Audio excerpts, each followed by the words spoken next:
जाऊ द्या हो पाटील, असं किती जणींना वाचवणार आपण? म्हणजे अहो आज आपण वाचू, पण उद्या परवा कोण येणार यांना वाचवायला?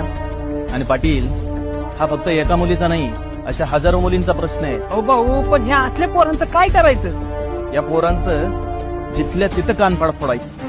पाटील, अहो ज्या छत्रपती शिवाजी महाराजांच्या महाराष्ट्रात आपण राहतो, त्या छत्रपती शिवाजी महाराजांना सुद्धा एका वाघिणीने जन्म दिला होता, माँसाहेब जिजाऊ.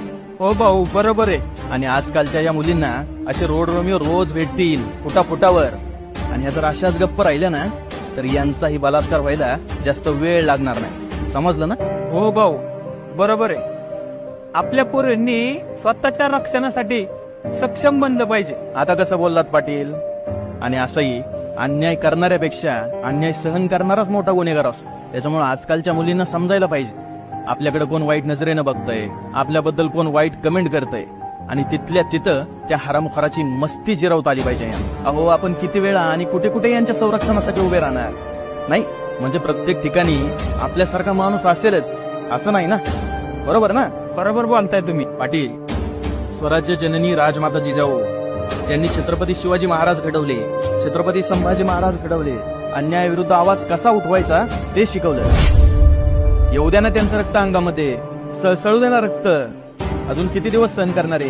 कोपर्डी, दिल्ली, मुंबई, पुणे या ठिकाणी महिलांच्या बाबतीत ज्या गोष्टी घडल्या, ज्या घटना घडल्या, याच बघणार आहेत का? ह्या परत परत सहनच करणार आहेत का? अरे उठा ना आणि फोडा ना फोवाड त्यांचं, जे होईल ते बघता येईल.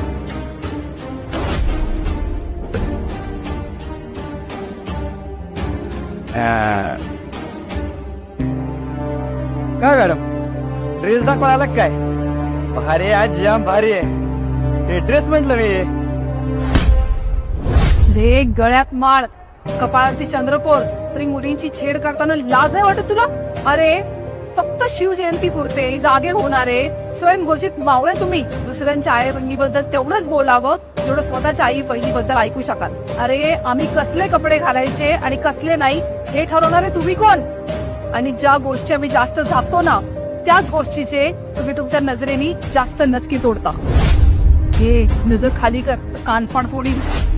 भाऊ, बांधलं बरं फक्त मला.